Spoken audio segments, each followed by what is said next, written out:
Hi hello welcome to N9 media. నేను మీ journalist విప్లవశ్రీ. మనకు తెలుసు మన భారతదేశంలో అత్యధిక జనాభా హిందూ మతానికి సంబంధించిన వాళ్ళమే ఉన్నామని చెప్పి.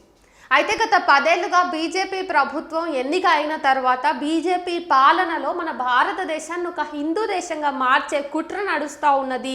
స్టెప్ బై స్టెప్ అన్నది కూడా మనం చూస్తున్నాం. అది రాజ్యాంగానికి సంబంధించినటువంటి కొన్ని పదాలను తొలగించాలని చేస్తున్న ప్రయత్నం పూర్వకంగా కావచ్చు, లేదంటే మన దేశంలో ఉన్నటువంటి ముస్లింలను ద్వితీయ పౌరులుగా చిత్రీకరిస్తున్నటువంటి వైనం కావచ్చు, లేకపోతే మన దేశవ్యాప్తంగా దళితుల మీద, ముస్లింల మీద, క్రిస్టియన్ల మీద జరుగుతున్నటువంటి దాడులు కావచ్చు.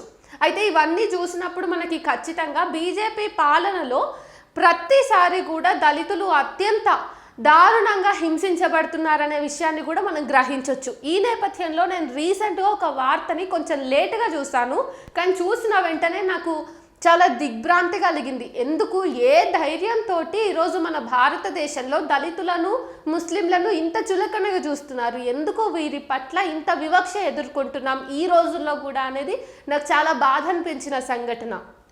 ఫస్ట్ ఆ వార్త ఏంటి, ఏం జరిగింది అన్నది చూసుకుందాం. బట్టలు ఊడదీసి మూత్రం పోసి అనే టైటిల్ తోటి నమస్తే తెలంగాణలో డిసెంబర్ 24వ తారీఖు వచ్చినటువంటి వార్త ఇది. వివరాల్లోకి వెళ్తే, పుట్టినరోజు వేడుకకు పిలిచి దారుణంగా అవమానించటాన్ని తట్టుకోలేక ఒక దళిత యువకుడు, బాలుడు, అతను చిన్న పిల్లవాడు ఆత్మహత్య చేసుకున్న ఘటన యూపీలో చోటు చేసుకుంది. మనందరికీ తెలుసు, ఉత్తరప్రదేశ్లో ప్రస్తుతం ఏ పార్టీ అక్కడ ముఖ్యమంత్రిగా ఉంది, అంటే ఏ పార్టీ అధికారంలో ఉందన్నది చూసుకుంటే బీజేపీ పార్టీయే ఉంది. అందుకే యూపీలో మనం మత ఘర్షణలు కానివ్వండి, లేకపోతే దళితుల మీద, ముస్లింల మీద అవాంఛితమైనటువంటి ఘటనలు చోటు చేసుకోవడం మనం అక్కడనే ఎక్కువగా చూస్తూ ఉంటాం. అయితే 4 వ్యక్తులు తనను దారుణంగా కొట్టి బట్టలు ఊడదీసి తనపై మూత్రం పోసారని, ఆ ఘటనను వీడియో తీసి వైరల్ చేస్తామంటూ బెదిరించారని బాధితుడు తల్లిదండ్రులకు తెలియజేశాడు.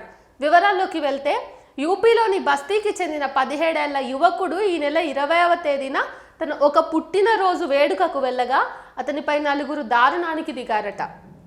అతడిని బాగా కొట్టి బట్టలూడదీశారు, అతనిపై మూత్రం పోసారు, దాన్ని వీడియో తీశారు.